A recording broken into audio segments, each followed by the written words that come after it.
Maayong adlaw kanyong tanan nga nagpaminaw karon tulumanon, kini ang akong suliran.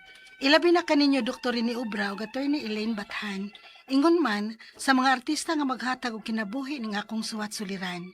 Ako si Lorraine, 39 anyos, itago na lang sa dang akong address. Punto legal kining akong suliran. Kabahin kini sa akong pagkailad sa akong bana nga Indiano. Aron niya hisabtan, ingon ini ang mga panghitabo.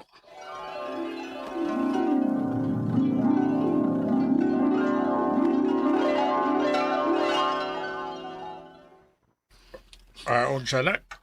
Nakay nakaila sa dating app? Ay, opa, og andam ko na siyang muani sa Pilipinas para nako. Ha? Taga-asa masa na siya? Naaman siya sa US karon pa. Na siya negosyo didto. Pero, Indian man na siya. Aha. Mao ba? Oo niya. O sa may plano niya inig-anhin niya nimo.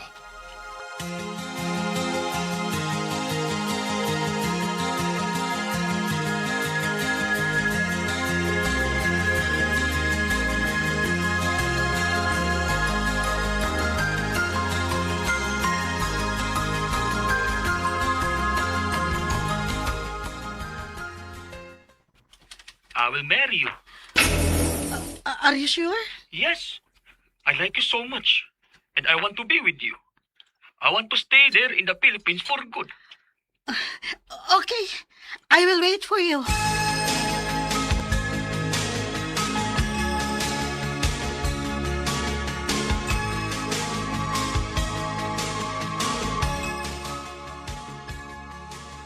Sa mga kauing sugot man sa kadayon? Ay, dili pa man sugod na sigurado, God. Day ka namang ingon ana, maayo lang na sila saad.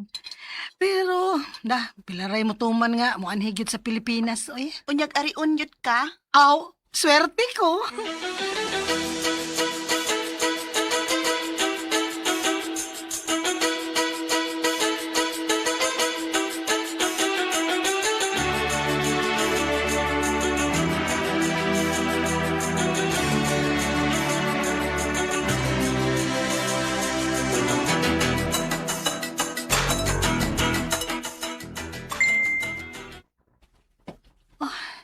Nag-chat si Kaber. Naan na siya sa Pilipinas. Ug gusto na siyang magpakita na ako. Hala no, bitinood yun ay niya.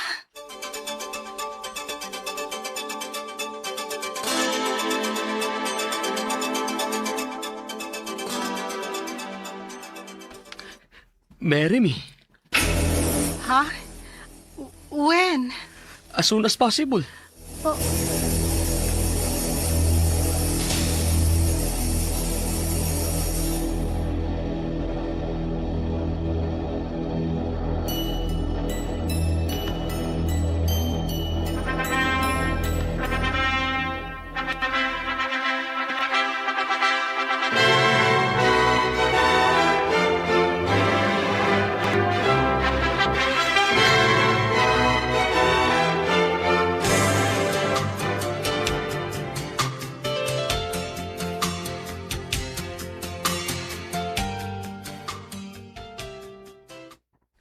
Kumusta naman kinabuhi sa bagong minyo na? Okay raman pa. Og nahibaw ko nga makatunra niya ako ka in love ni Kaber. Unta malipayon mo, anak. Salamat pa.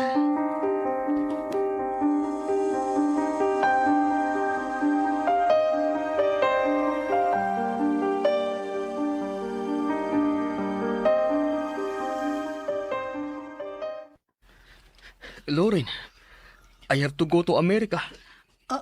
What? Why, Kaber? There's something I need to settle there.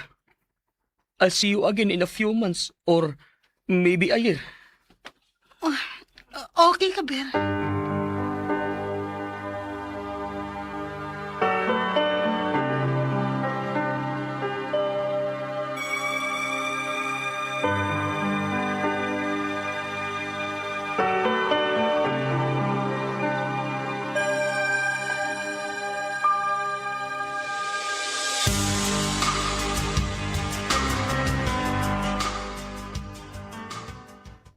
Paspasa sa adlaw eh. Murag kanus arang to nga nagchat-chat pa mi ni Kaber. Karon, naa nami 7 years old nga anak. Og bisan og busy si Kaber sa negosyo nga magsige kadto nganhi og laing-laing lugar. Pila ka tuig una pa makauli din pero wa gyud man niya pasagdi. Magpadalang gihapon siya kwarta. Mao nga kontento ra gyud kaayo ko sa among kaminyoon.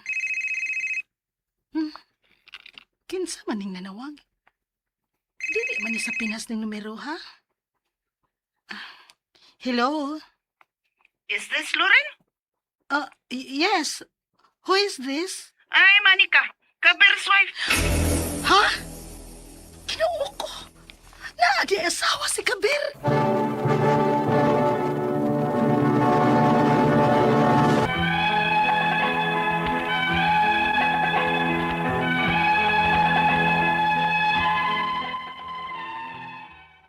Blind gyud kaayo ko nga naa di asawa si Kabir. Kay sud sa pila ka tuig, wagi ko idea nga nahimo na di kong usa ka kabit. Og aron mahibaw anako, ako yung gitubayan ang iyang asawa. Unya, We've been married for 10 years here in India. Diyos ko. I'm really sorry. I didn't know. Now that you know, I want you to stay away from my husband. Or else, I will sue you. Huh?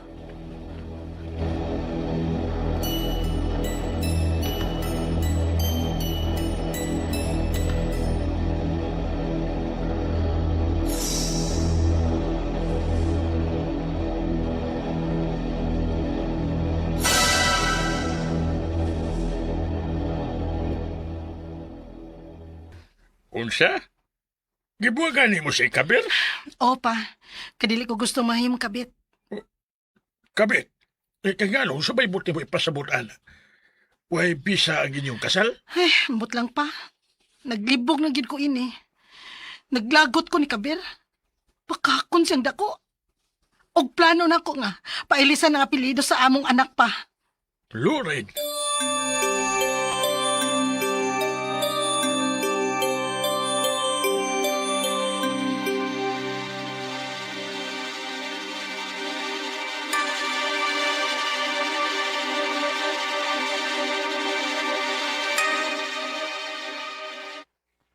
I've already left Kabir. Why are you still calling me? It's because of the house and property of my husband that you're living in right now. I want to sell it and take the money because it's ours. I'm the legal wife of Kabir. Unsa?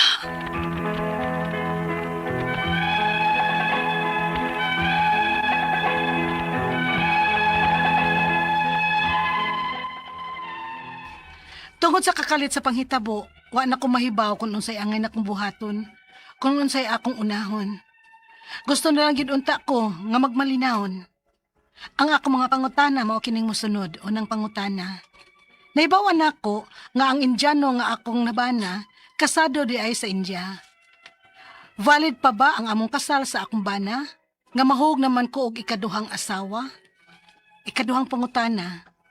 Naibawan siyang asawa nga Indian nga naminyo mi sa iyang bana dinhis Pilipinas.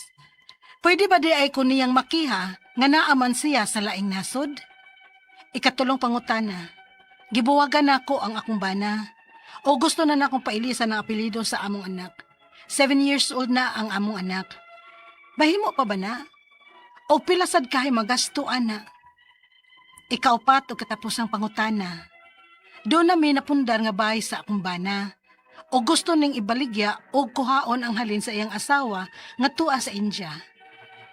Kinsa man gyud ang dunay katungod sa maong bay? Ang asawa ba niya nga Indian o ako nga asawa niya dinhi sa Pilipinas? Palihog, tabangi og tambagi ko. Kini ang akong suliran, Lorraine. Mayong adlaw mga suking tigpaminaw kini si Attorney Elaine Bathanog, ako karong adlaw ang muhatag ninyo og tambag, tubag, solusyon, kalinawan sa inyong mga pangutana, mga problema na may punto, legal, personal, mga pangutana nato kabahin sa ato ang mga legal nga mga dokumento, kahimtang, karelasyon, sa ato ang pamilya, sa ato ang kabanay, pagpakig-uban, pagpuyo, no, unsa nang mga emotional nga mga pangutana, mga problema, ipadala lang gid ng inyong suwat sa suliran _612 @yahoo.com or sa ato ang Facebook account nga kini ang Akong Suliran Official Writers Page. Pwede sad atong ipadala sa 3rd floor, Jose R. Martinez Building, Osmeña Boulevard, Cebu City. Kumusta guys? O kumusta ato ang mga suking tigpaminaw karong adlaw? Hinawot unta nga sa matag paminaw ninyo, no? Naamoy makuha nga pagtulunan karong adlaw og kanang di ta mawagtangan og paglaom sa ato ang kinabuhi guys. Kay nindot ra gyud gihapon mabuhi ha, dili pwede nga na mawagtangag pag-asa nga ma-discourage, nga di na maganahan, nga wa nay lami ilihok, di na taganahan mag bangon, hoy, kalami ra gyud uroy, kanag yung gipukaw ka, ni bangon ka, nakamata ka, angay gyud tang magpasalamat ana, bawal maoy guys, ha? And Mika K. Rojo din sa Naga City, Cebu. Thank you kaayo for always listening and tuning in nato. Also kang Solon Javier, no? Kusog kayo mo comment sa ato ang Facebook. Sa mga naminaw nato nga nag-like, wala pa ka like ug follow, no? Please like and follow me sa Elaine Tantenco at Elaine Tantenco Bathan, that's my personal account, og Attorney Elaine Tantenco Bathan, may official Facebook page. For additional knowledge o mga kaalam sa mga balaod, labi na sa mga issues karong mga panahon na aligre kay ato ang nasod guys, no? Muna nindot gyud ug mas maayo gyud na nga masabtan nato ang balaod ug unsay basihan. Di ta maglalis og asa ta, ang importante is nakahibaw ta og nakasabot ta, no? Kung unsa ang balaod, then let's make a stand. Mo respeto tas baruganan sa mga tao so long as sakto pud ang atong basihan sa pagbarog nato, naay pundasyon ba, di ba? Letter sender karong adlaw si Lorraine. Si Lorraine, 39 years old, di nato isulti ang address per her request. Punto legal ang iyahang suliran. Kabahin sa iyang pagkailad sa iyahang bana kay nailad og Indiano. Gani manggong mga Indian na amang sa gyud ni sila negosyante and they are known din no unya na blind gyud ihang asawa kay pila ka tuig wa gyud siya idea nga nahimo na lang day kuno siyang kabit ug unsa bay nahitabo ani. Kay perting kalita ang mga mahitabo, wa na siya kibawson siyang buhaton ug isuwat diri nato. Unang pangutana, nahibaw-an nako nga Indiano, nahibaw-an niya nga ang Indiano nga iyahang nabana kasado day kuno dito sa India. Unya, valid ba kuno ang ilahang kasal sa iyahang bana nga mahulog naman siyang ikaduhang asawa. Okay. Now, sa India, di kay kusuhito kay lahi man gunig relihiyon ang India, di man ni sila Muslim na country, Hindu man ni sila, no? Unya ang kaning Hindu ato i-check be pwede ba ni kay ang Muslim man god, no? Pwede maglain-lain asawa. Ang kaning India atong tan-awon ha, ug pwede ba ning Hindu kay atong i-assume dili gyud, no? Atong gi-check illegal under the Hindu Marriage Act. Polygamy is strictly illegal for Hindus in India. Now, wa man ko kibaw sa iyang relihiyon. Akong gi-assume kay kasagaran para nato diri sa Pilipinas, majority Katoliko. Ang India kasagaran nila Hindu. Hindu mo na ilang relihiyon. So, atong gi-check sud murag dili pud pwede ang polygamy, kanang polygamy kanang daghag asawa. Kita monogamy man tas Katoliko, no? Diri pud sa Pilipinas monogamy. So akong gi-assume nga dili pud sila pwede didto. So dili gyud valid ang inyong kasal aning imong bana. Nagwonder sad ko nganong nakalusot. Giunsa day niya pagkuha og certification of eligibility to get married, no? Ikaduhang pangutana, nahibaw-an sa iyang asawa nga Indian nga naminyo mi sa iyang bana dinhi sa Pilipinas. Pwede ba day ko niyang makiha nga naaman siya sa laing nasud? Of course, dili sad yun pwede, no? Kay ang pagkiha nato ana jurisdictional man na diri sa Pilipinas, di siya kakiha niya nimo didto sa India. Ari siya mukiha nimo. Pero of course, pwede na natulutsan kay naaman sa imuhang nakalusot man kay kung valid lang yun ang inyuhang mga papilis. So base na ilad sad ka and you are also the victim. Ikatulong pangutana, gibuwagan nako ang akong bana ug gusto na kong pailisan ang apelyido sa akong anak. 7 years old ang akong anak, mahimo pa ba ni ug pila sad kahay magasto na mo ana? Okay. Maski pag di valid ang imuhang kasal, Lorraine, gi-assume man gud sa balaod nga at that time nga nataw ang bata, legal ug legitimate ang iyahang status. So di gyud na nimo basta-basta pailisan ang ako asad unsa may imong rason kay nagdumot ka ug naglagot kas bana nimo. Nya unsa may sa og labot pud sa bata ug iyang apelyido. Honestly speaking, mas maayo noon nga dalhon sa bata ang apelyido sa iyahang papa para mas mapamatuod nga anak siya ug kung ugaling moabot ang panahon magkinahanglan ta og suporta isyu sa iyahang pagbanos baron ug unsa pa nang katungod isip usa ka anak ug obligasyon sa usa ka papa ngadto sa iyahang bata mas dali na tong maprobar. Kay nagda siyang apelyido na siyang birth certificate giangkon siya. Inalang ka naghilabti no kanang di lang ko di sa na inana ka sayon because like I said legitimate man ang assumption sa bata. Ikaupat ug katapusang kapapangutana do namin napundar nga balay sa akong bana ug gusto ning ibaligya ug kuhaon ang halin sa iyang asawa nga tua sa India. Kinsa man gyud ang dunay katungod no sa ilahang balay, ang asawa ba niya sa India or akong asawa diri sa Pilipinas? Ikaw ang naay katungod nga numan the guilty spouse does not get anything from the conjugal property. Siya may sad-an nangilad siya nimo. Punta na nimo kuhaan ang yuta og balay. No nganong imo mang ihatag nila nga napundar man na ninyo sulod sa kaminyoon kay mintras wala pa na question ang inyong kasal, wala pa na anal, kumpleto man ang papilis, we will look at it as a valid marriage. Therefore, valid pod ang imuhang mga katungot isip asawa. So ganahan ka magpa-divorce, pa-divorce ngadto sa India or pangpaanal dinhi kay bigamos ang imuhang kasal,